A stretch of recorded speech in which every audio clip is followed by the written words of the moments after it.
It's 6 o'clock, it's Saturday the 30th of September, and welcome to Wyke Regis TV, a Saturday evening news. And in the headlines this week, junior doctors and NHS consultants in Dorset will be on strike this week as the continued disagreement over pay carries on. This will affect Dorset County Hospital and hospitals in Poole and Bournemouth, as well as some other services. The industrial action takes place on Monday, Tuesday and Wednesday of this week. NHS consultants and junior doctors are going to strike at the same time over the 3 days, and hospitals will have basic cover, the same as they would do on Christmas Day. This does mean if you are very ill and you need emergency treatment, that there will be emergency staff available to look after you. NHS Dorset says that while hospitals and community NHS services in Dorset will be making sure they have adequate staffing levels on these days, regrettably some appointments and surgeries may be postponed due to the need to maintain the safety of patients. It says any patients affected will be contacted directly. Please assume your appointment is going ahead unless you have been told otherwise. Please check your voicemail before attending your appointment, as we may have to leave you a message, they go on to say, if they are unable to reach you. Dorset County Hospital says the consultant and junior doctors at Dorset County Hospital are vital for patient care and the running of our services. They go on to say, during the periods of industrial action, we will be prioritising urgent care. We'll contact you if your appointment needs to be changed. Our top priority is making sure people are safe and well.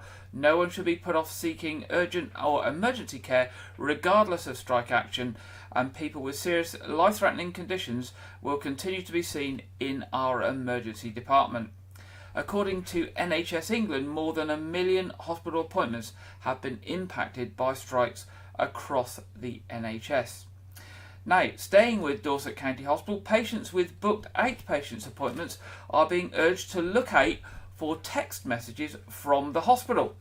The text message is going to be sent and this will help the hospitals manage their waiting lists by asking those with outpatient appointments if they still require the appointments.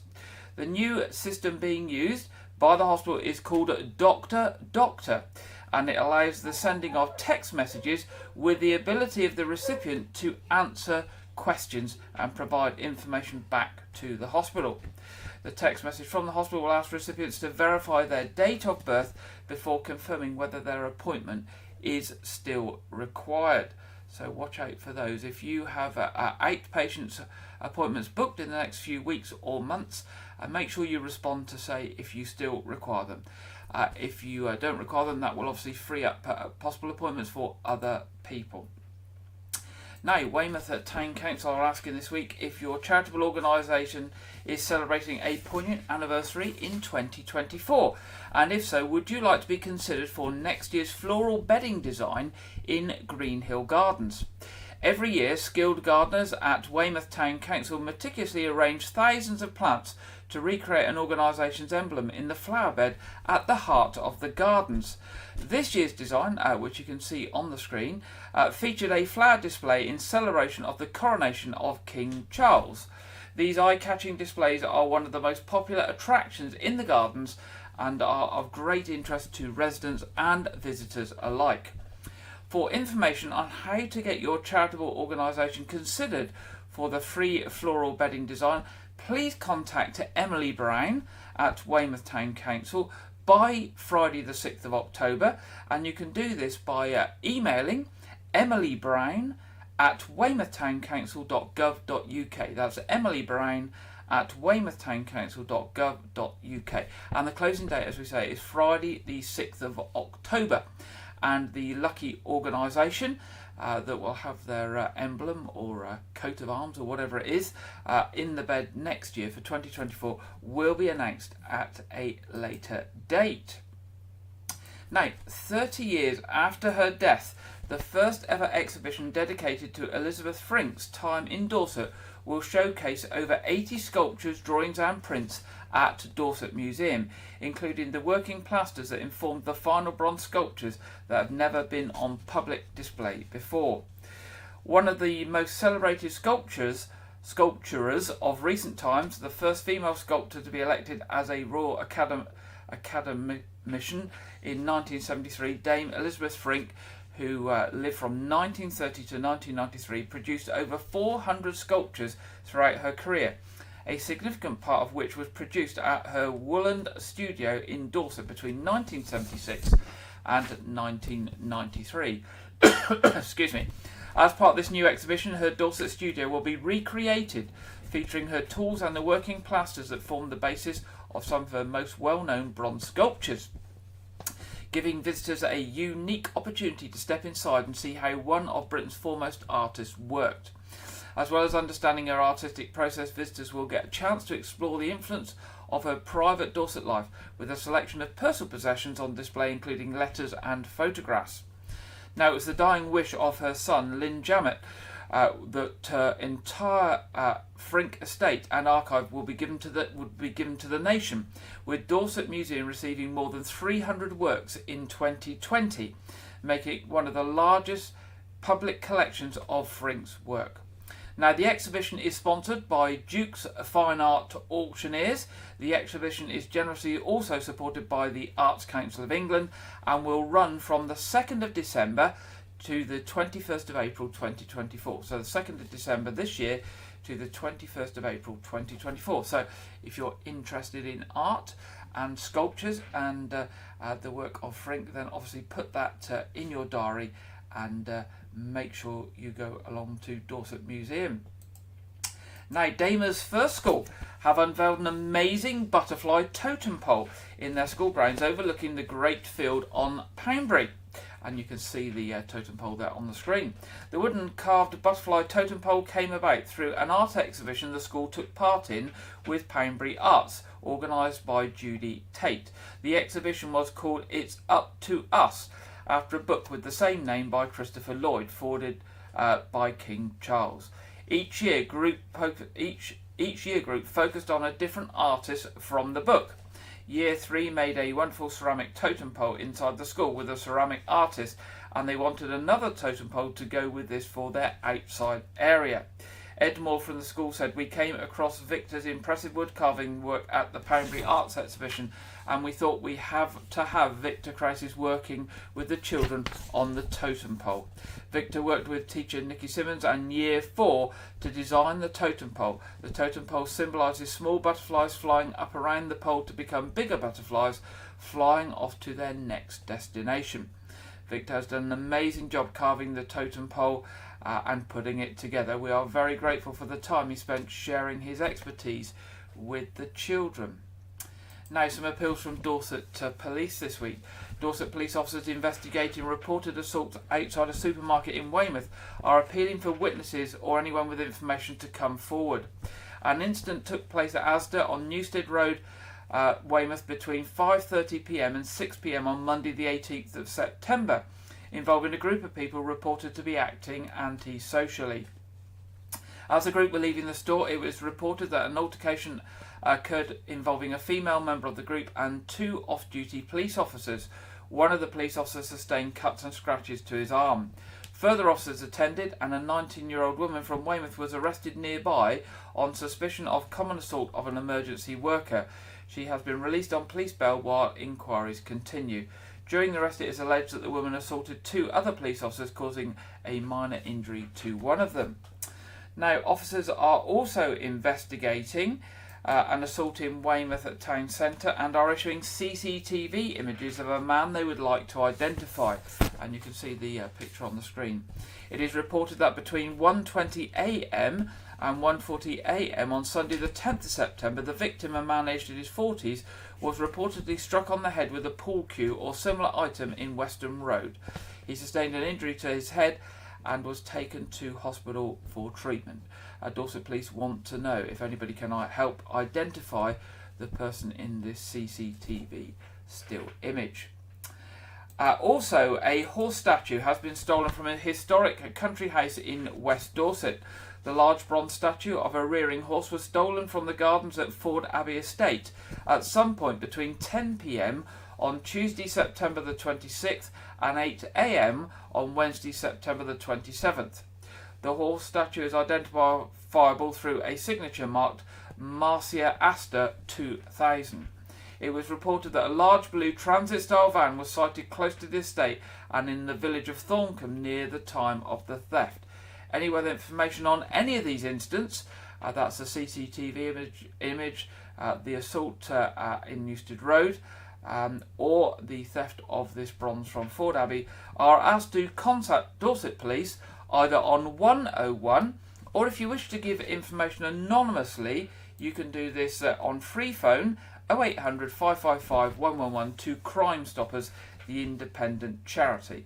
And they obviously won't pass on your information to the police, but will pass on the information you provide. And staying with Dorset Police, good news this week that a wanted man from West Dorset, which we covered on previous programme, has been located and arrested.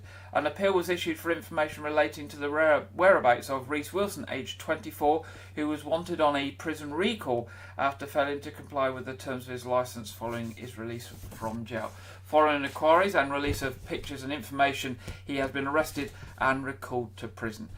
Dorset Police would like to thank everyone who helped share the appeal and for any information that was received. Now, a dog-related public spaces protection order consultation has happened, and the results have now been published. The results from a recent consultation gathered views from residents, visitors and businesses and other organisations about dog-related public spaces protection orders, or PCPO, across the Dorset Council area. And the consultation has now been published. These views will be used to create a new order that will give clarity and consistency for both dog owners and non-owners. Councillors will make the final decisions on the controls to be included in the new order. There were 4,221 responses received to the consultation. 80% of the responses were from local residents, with 16.5% from visitors and 2.8% from others. 62% of the responses came from dog owners, and 9.5% of the respondents considered themselves having a disability. Questions were asked about whether dogs should be kept on leads in certain areas, and if dogs should be permitted into the cemetery graveyards, public gardens and sports pitches. There were also questions about how people felt about restrictions on specific beaches across Dorset. The report and recommendations can be viewed on the Dorset Council website. If you pop along to Google and search for Dog-Related Public Spaces Protection Order, Dorset Council, then you'll be able to see the report in full and the specific recommendations for specific areas. And for interest, the report includes views and recommendations for Rodwell Trail, Weymouth Esplanade and Beach, local cemeteries, sports fields and public gardens. Now, if the recommendations are agreed and the order is not appealed, the new dog-related public places order will come into effect on the 1st of January 2024. Now, the Stepping Into Nature team, led by the Dorset Area of Outstanding Natural Beauty Partnership, has had a grant of £101,286 approved by the independent Dorset Farming in Protected Landscapes Programme Panel. Of course, the independent Dorset Farming in Protected Landscapes Programme Panel. The grant will be used to help adults with disabilities explore and understand the farming environment in Dorset. It will also train and support farmers to safely run farm events, opening up the countryside to a wider range of people. This is a key aspiration of the Dorset AONB, the Area of Outstanding Natural Beauty Partnership. The 18-month project, starting in autumn 2023, will see Stepping Into Nature facilitate visits to farms in the Dorset Area of Outstanding Natural Beauty for existing community groups of people living with health conditions and additional needs. Farmers will be supported to host these visits and will be provided with fully funded training through the widely recognised CVAS course to ensure that visit is highly quality and suited to the groups attending. Further to this, farmers will receive additional one-to-one support to ensure they are ready to begin welcoming people into their working farms. To find out more about Stepping Into Nature and the development of their projects, there is a specific website, which is www.stepintonature, and that's the number 2, stepintonature.org. nature.org. So have a look at that if that's an area of interest to you. People often wonder how they can get involved and help make a difference in their community, but don't know where to start. Now, volunteering offers such a breadth of opportunities, from being a community volunteer similar to help during COVID to running a local scout group. Volunteering has a long and loved legacy in the UK and is a great way to use skills you have, learn something new, make new friends, help people, and to support local organisations to do the good work that they do. And in fact, we've mentioned volunteering on this programme many times, and thousands of hours a year are given by Dorset people volunteering in many hundreds of different organisations supporting different parts of the community. Now, Volunteer Centre Dorset have been supporting volunteers across the county for over 40 years. And in November, they will be hosting their first ever virtual volunteer fair online. And this will be on Wednesday the 1st of November from 12 p.m. to 2 p.m. Now, whether you are an active volunteer or think you might be interested in volunteering in the future, you can join online to hear from local charities, community groups and organisations who will be speaking about their services and volunteering opportunities available. Now, a list of the time slots will be advertised so people can join and hear all of the presentations, or just dip in and out to those that they have a specific interest in. For further information at this stage about this event, please email Vicky Hall at Volunteering Dorset, and that's v.hall@volunteeringdorset.org.uk, and we will publish more information about this virtual volunteer fair as it becomes available. Now, Stoptober is upon us. Stoptober, Public Health Dorset is supporting residents across the county with a range of options to help smokers take the first step to quitting smoking and improving their health. Quitting smoking can be a challenging journey, but one that has proven to be more successful with the right support. Healthcare services in Dorset are available to help residents take control of their health and make the journey towards a smoke-free life. Having a variety of choices can help people successfully find a stop smoking option that suits them. Now, although smoking remains one of the main preventable causes of death in the UK, a significant number of people still smoke, and in Dorset that amounts to about 9% of adults who are smokers. Each cigarette smoked harms the lungs, even if the damage isn't noticeable straight away. Beyond the age of 35 to 40, for every year a person continues to smoke, they lose approximately 3 months of their life expectancy. So what options are available to help people quit smoking in Dorset?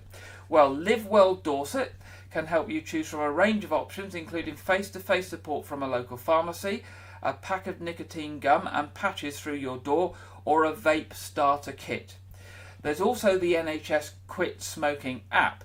The NHS Quit Smoking app can support you to stay smoke-free by helping you keep track of your progress, getting daily support, seeing how much you're saving, as well as how many days you've been smoke-free is a big motivator.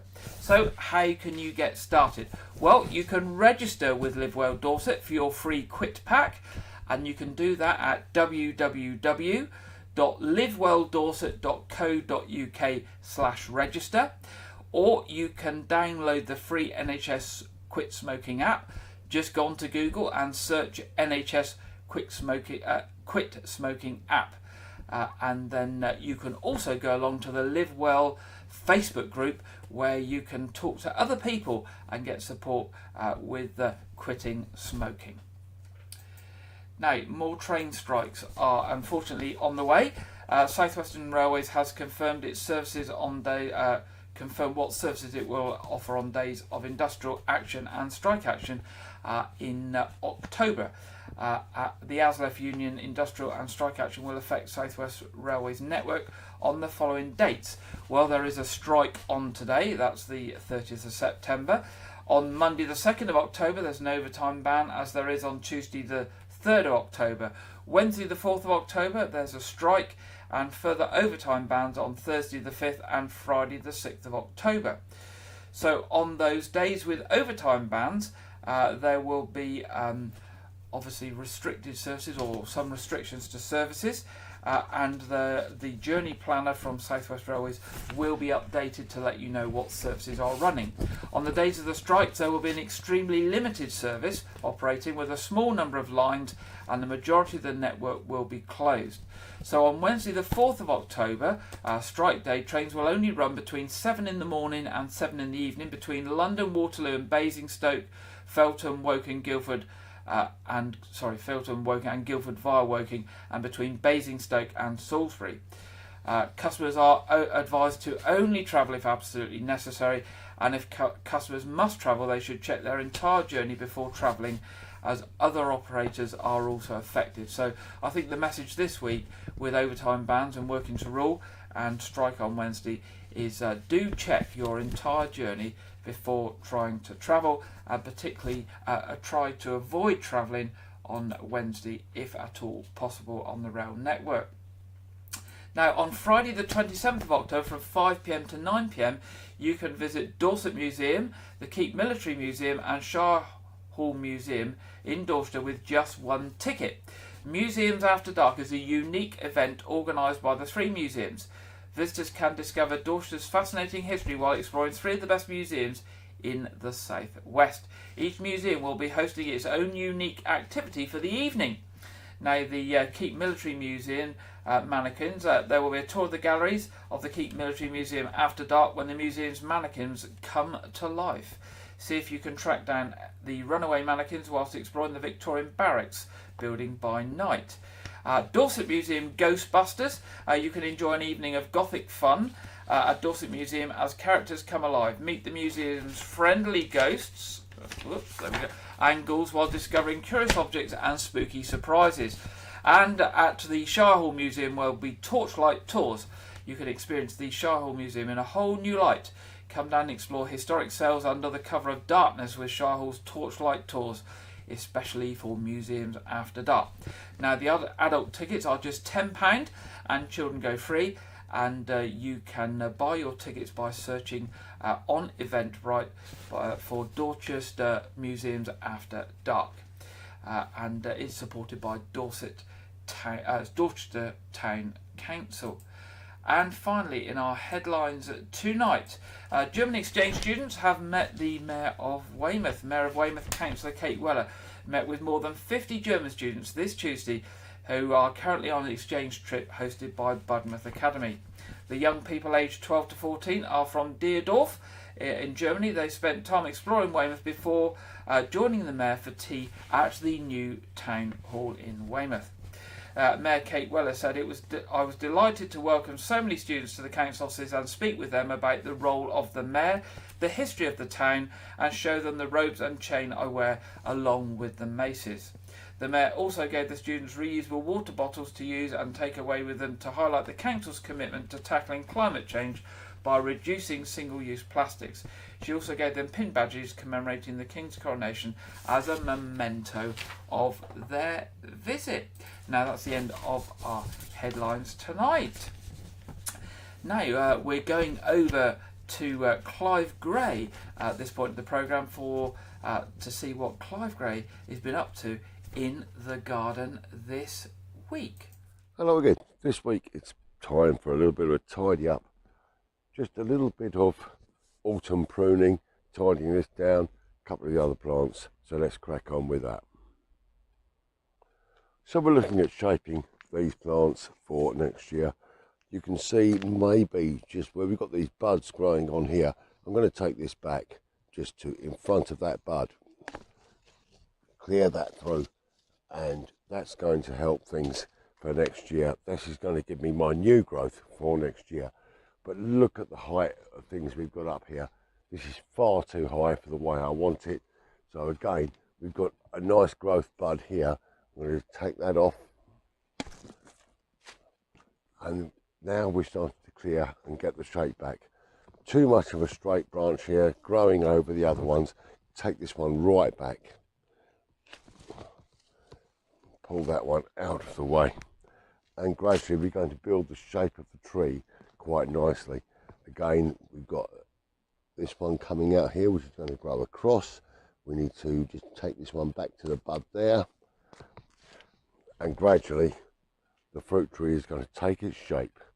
This is the fruit tree, but let's move on to something else. Well, you might remember these little trees which I had in pots, which were, I don't know, 300-400 mil high. They've now reached a great height. Now we don't want these to grow too high, so we need to take out the leader here, and we're going to take this right down inside here and bring that one down just to the secondary growth here. That will come out of the top. We will trim down the edges of this, but this is a really large growth, and I want this to be about the same height as that one, so we're going to take this one out right here. There we go. Let's have another look here. Which ones are going to be forming the leaders? So we need to take this one out about here, getting the height right, and we're going to take this one out just here as well, so we can balance the height of these two together. This one here is going to come right down. So this is tidying the garden for next year, so we can get everything nicely balanced. Got another leading growth here, so we're going to take this one out. Lovely. And then we'll trim this up with the shears over the next 12 months, get the shape back on these lovely Italian cypress. Nice. Now we've got some heavy pruning to do down by the greenhouse. As you can probably see, this beast is growing really large and could cause some damage to the greenhouse, so I've got to stand carefully here, but I've got to take out some of this large growth. So that's about a third of this done.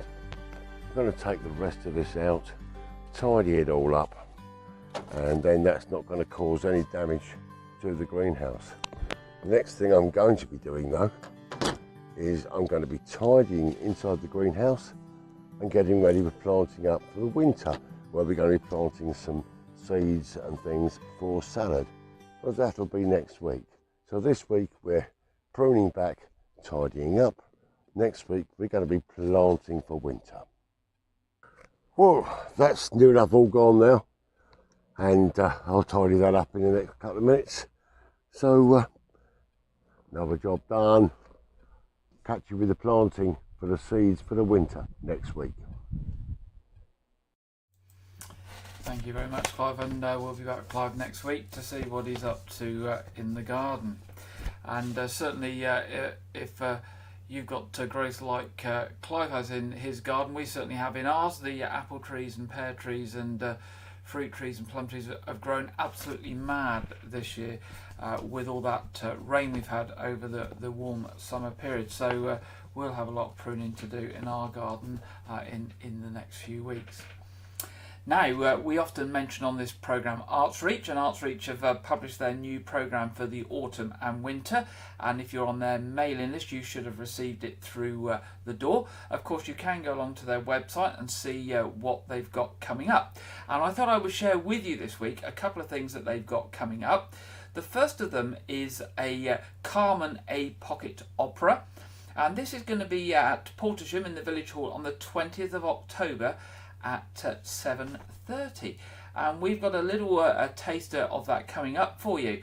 And if you follow what ArtsReach get up to, I mean, they do have an amazing range of different shows and activities, from music, dancing, opera, comedy, children's, puppetry, and all sorts of things.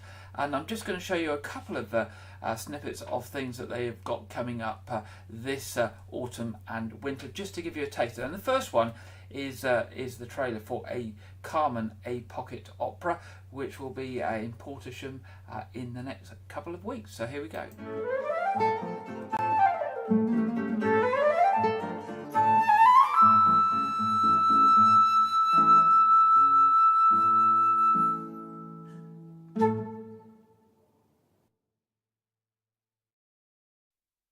I am Carmen, And this time I will tell my own story.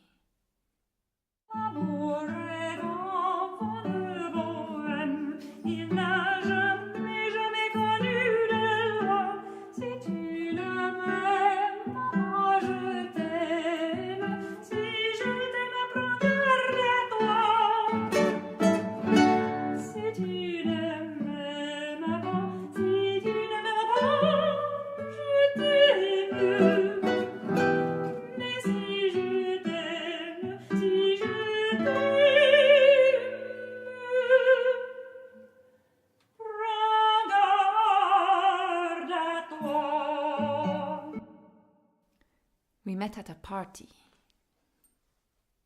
Un gran fiesta.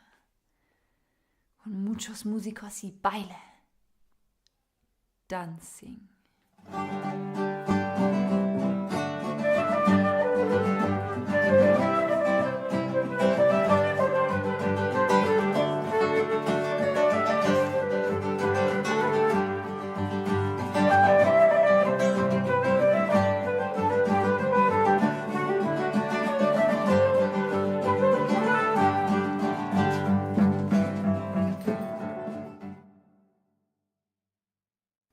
I sensed an unhappy ending, and so in secret I asked the cards, what will happen to me? And they told me, I will die.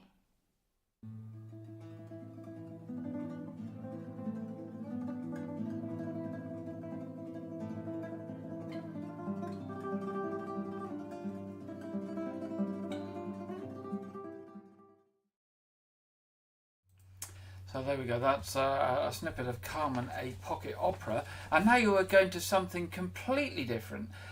Desert Island Flicks by Split Milk Dance, which will be at Winfrith Village Hall on the 8th of October. It's described as a blockbuster, adventure and rom-com rolled into one. Desert Island Flicks sees two leading ladies reimagine, remake and spoof 90 of the most memorable movie moments of all time, taking on all the lead roles, stunts and special effects. And they say that this programme is suitable for anyone over 8. So that's on the 8th of October at Winfrith Village Hall. It's called Desert Island Flicks, and let's just have a little taster of that now.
Desert Island Flicks coming up at Winfrith Village Hall, and you can find out more about those two that we've just showcased there, and all the other things coming up on a very, very busy programme from Arts Reach at www.artsreach.org.uk, and we'll mention a few more in the What's On section very, very shortly in tonight's programme. Okay, it's now time in today's programme to go over to our film review and preview, and to join our regular contributor Andrew Wright. Here we go. Welcome to White Regis TV film review and preview. I'm Andrew Wright. This weekend, Saw X, the 10th film in the Saw franchise, releases in cinemas. The film takes place between 2004's original Saw film and 2005's Saw 2. The film revolves around Tobin Bell's serial killer John Kramer, who travels to Mexico after learning of a miracle cure for his terminal cancer, but when he discovers it's a fraudulent scheme, Kramer and his apprentice abduct the con artists and subject them to a horrifying new series of traps. The film is directed by editor Kevin Guerat, who has been involved in every Saw film, editing 6 of them and directing the original last 2 entries of the franchise. The film also stars actress Shawnee Smith, reprising her role from the original films as Kramer's apprentice Amanda Young, as well as franchise newcomers Michael Beach and Stephen Brand. The film is in cinemas this weekend and has a very hard R18 rating, so be warned, it's apparently quite a gory film. This week, the Writers Guild of America strike concluded after 148 days. With this new agreement in place, scripts can once again be written, with most American TV shows being the first to take advantage of this situation. In the wake of this new agreement, the American Screen Actors Guild, SAG-AFTRA, have scheduled negotiation meetings with the AMPTP in an attempt to end their strike after 2.5 months. Those negotiations will take place starting next week. This week, Scottish actor David McCallum passed away in a hospital in New York at the age of 90 from natural causes. The actor gained international recognition for his role as Russian agent Ilya Kuryakin in the 1960s American TV series The Man from U.N.C.L.E., as well as his role in the 1963 film The Great Escape. His final role was as Dr. Donald Ducky Mallard on the American TV series NCIS, a role he played for the last 20 years.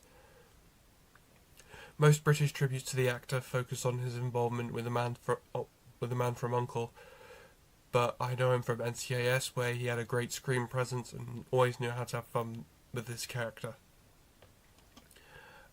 Also passed away this week is Harry Potter actor Sir Michael Gambon, who died at the age of 82 from an illness. Gambon played Dumbledore from the 3rd Harry Potter film onwards, replacing the original actor who died in between the 2nd and 3rd film.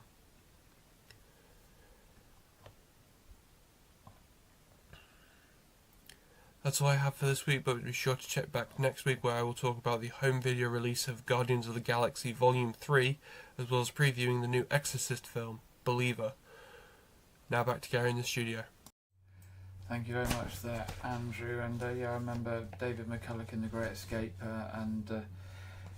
very iconic film there. And a couple of well-known actors that have unfortunately passed away this week.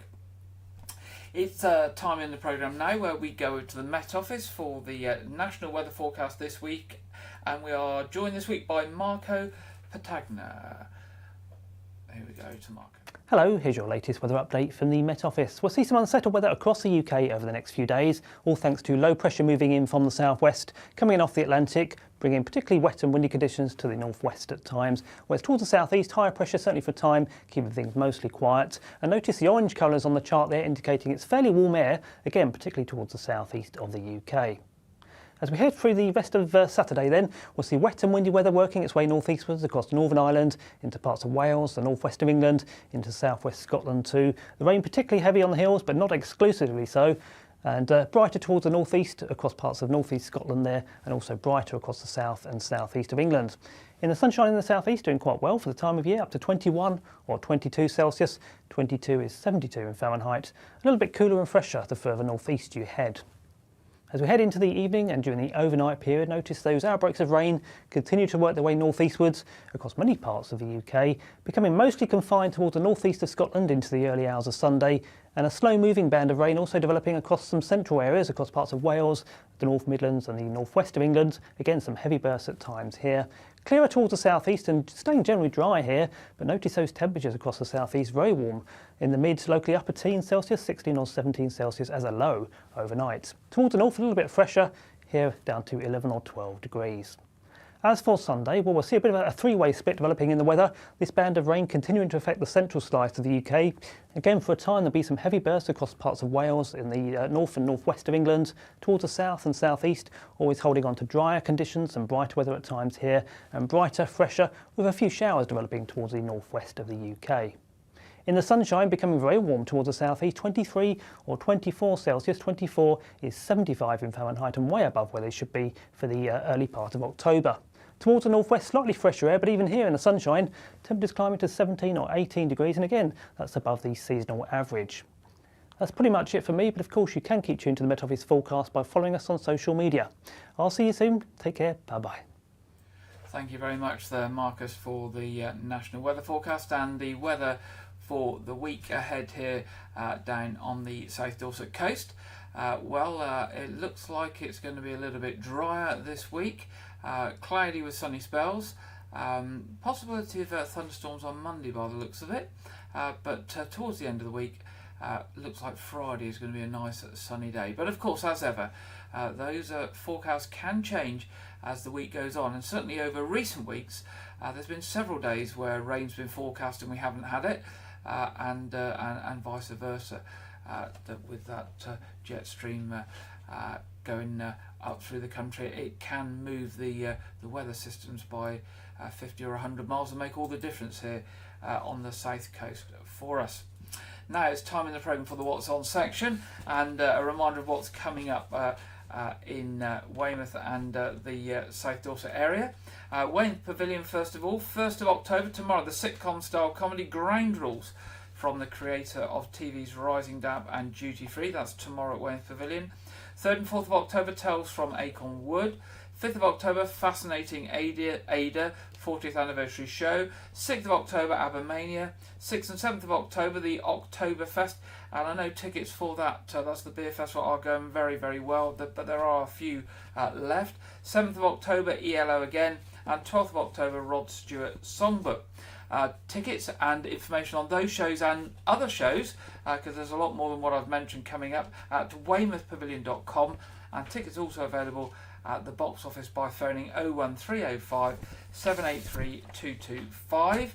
Looking at the Knowth Fort, tomorrow is the Family Science Festival, so there's a good day on at the Knowth Fort tomorrow. 7th and 8th of October, Pirate Weekend. 8th of October is also the next artillery display, and the 21st to the 29th of October is the Halloween fun at the fort. Now, more information on the Family Science Festival and next week's Pirate Weekend are available on www.knowthfort.org.uk. Coming back and mentioning Outreach, which you mentioned earlier in the programme, 7th of October, Firelight Trio at Buckland Newton. 8th of October, Desert Island Flicks, which we showed you the trailer for at Winfrith Village Hall. 13th of October, Canterbury Tales Piddle Trentide Memorial Hall. 20th of October, a pocket Carmen, a pocket opera, which we showed also a trailer for Portland Village Hall. And 25th of October, Stories in the Dust at Royal Manor Theatre. And 26th of October, Egg and Spoon at Power Stock Hut, and that's specifically appropriate for young children. More information on all of these and bookings at artsreach.co.uk. And church services in Wyke Regis this weekend. Cafe Church tomorrow, All Saints at 9:30. That's the monthly family-friendly non-communion short low-key service there. And 11 o'clock communion at St Edmund's Church at Lane House. Of course, in a short while, in about 3/4 of an hour, as it's just coming up to 6:45, our quiz, our Saturday evening quiz, it's free. It's available for anyone in the community of Wyke, Weymouth and beyond. And you'll all be very welcome. It's very family friendly, and there for anyone who doesn't want to sit watching TV on a Saturday evening and would like to join in with a bit of a quiz fun. And that brings us to the end of this week's programme. We will be back next Saturday at 6 o'clock with news for you. If you've got any news for us though, any events coming up, any news you want to share, any fundraising activities that you're up to, do send us an email anytime during the week to news@wykeregis.tv. That's news@wykeregis.tv, and we would love to hear from you, and we will share with the community next week's programme or future programmes as appropriate. Well, I hope you enjoy the rest of this weekend and the week ahead, and I look forward to being back with you 6 o'clock next Saturday. So have a good week and good night.